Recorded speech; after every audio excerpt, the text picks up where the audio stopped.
मांगीलाल बागड़ी राजकीय महाविद्यालय नोखा, डॉक्टर प्रेम प्रकाश मनचंदा सह आचार्य व्यवसाय प्रबंध, BCom part first business management, paper first principles of management. प्रिय विद्यार्थियों, आज हम अध्ययन करेंगे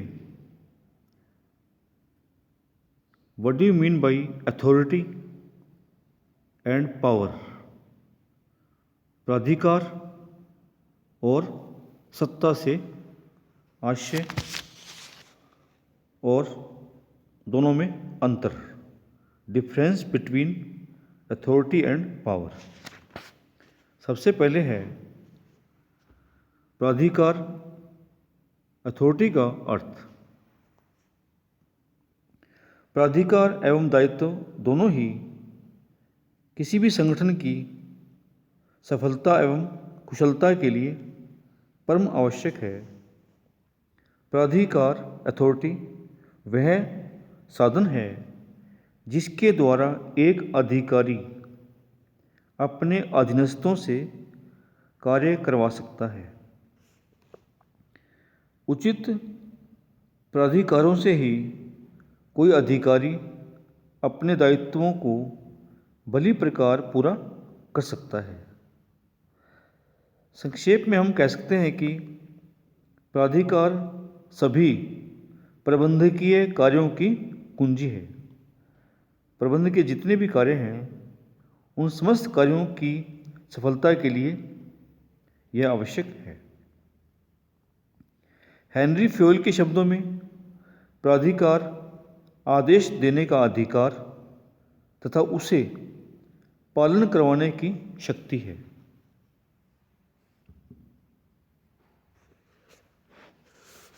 एक अन्य विद्वान टेरी एवं फ्रैंकलिन के मतानुसार प्राधिकार दूसरों से कार्य करवाने का आदेश देने एवं उसकी अनुपालना करवाने का अधिकार है।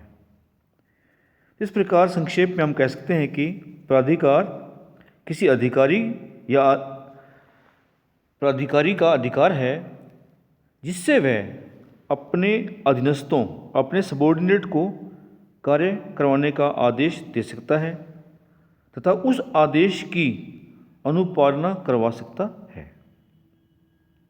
अधिकार सामान्यतः पद में निहित होते हैं और जो व्यक्ति उस पद को स्वीकार करता है उसे उस पद के अधिकारों के उपयोग का अधिकार मिल जाता है।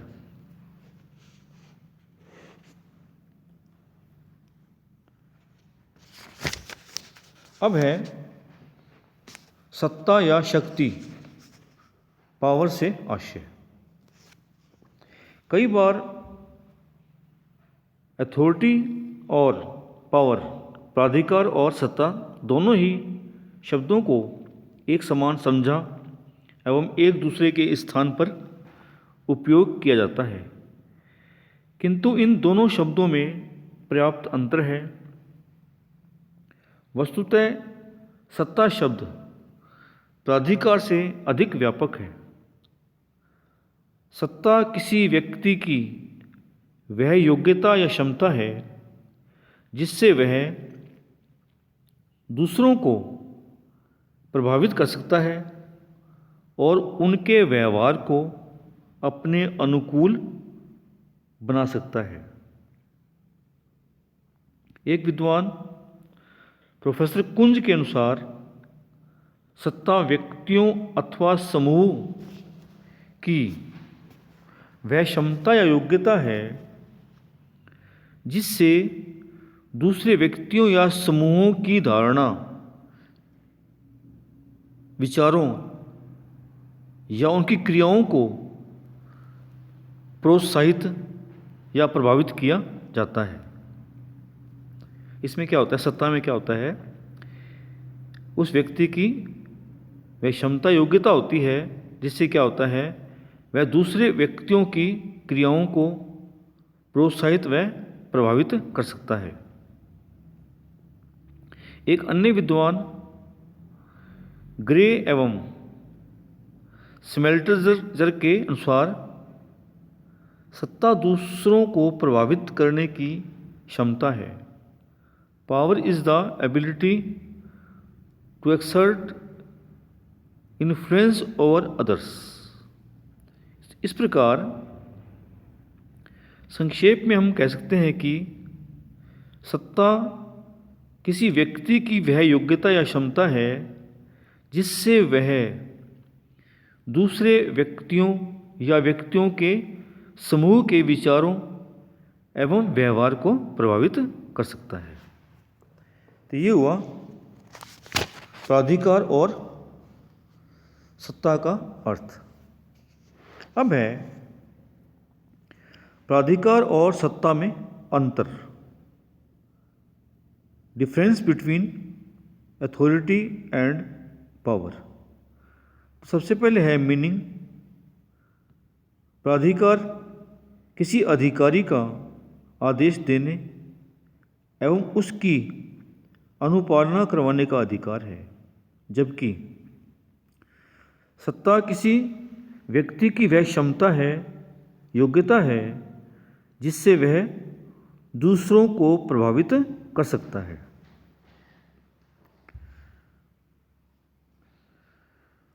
दूसरा पॉइंट है स्रोत, सोर्सेज। प्राधिकार उच्च अधिकारी से प्राप्त होते हैं। सत्ता कई स्रोतों से प्राप्त हो सकती है। ज्ञान, अनुभव, सूचना, भय इत्यादि से सत्ता प्राप्त हो सकती है। तीसरा अंतर है प्रकृति, नेचर।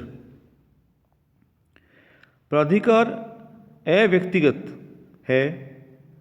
जो भी व्यक्ति पद पर होता है उसे प्राधिकार प्राप्त होते हैं, अतः वह वस्तुनिष्ठ प्रकृति की होती है।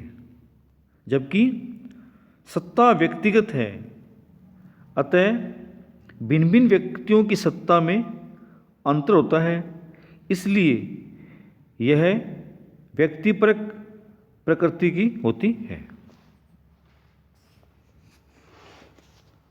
चौथा अंतर है औपचारिक एवं अनौपचारिक, फॉर्मल एंड इनफॉर्मल।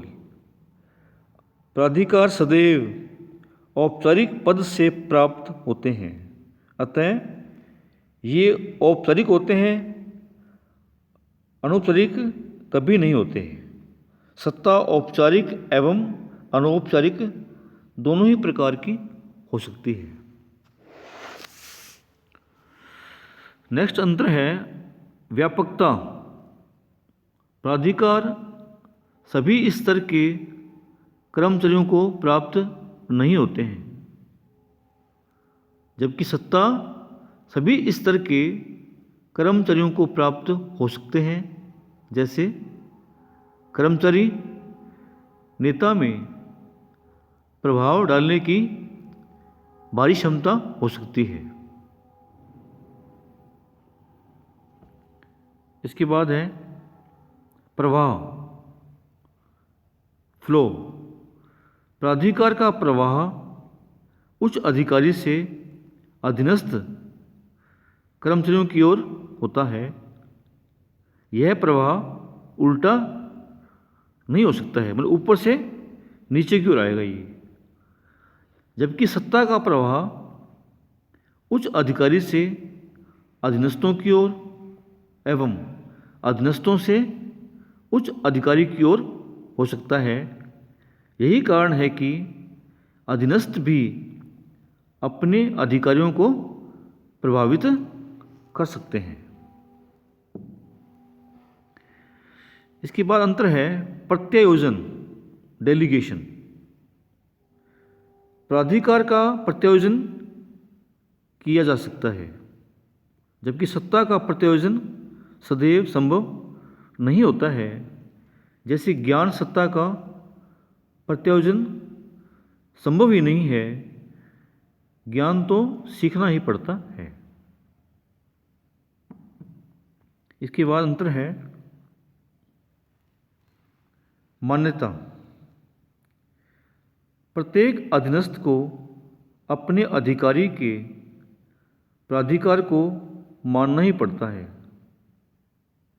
जबकि सत्ता में क्या होता है, किसी भी व्यक्ति की सत्ता को मान्यता देना या न देना प्राय इच्छा पर निर्भर करता है।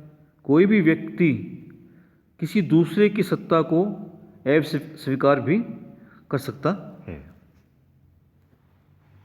तो ये हुआ प्राधिकार और सत्ता में अंतर। धन्यवाद।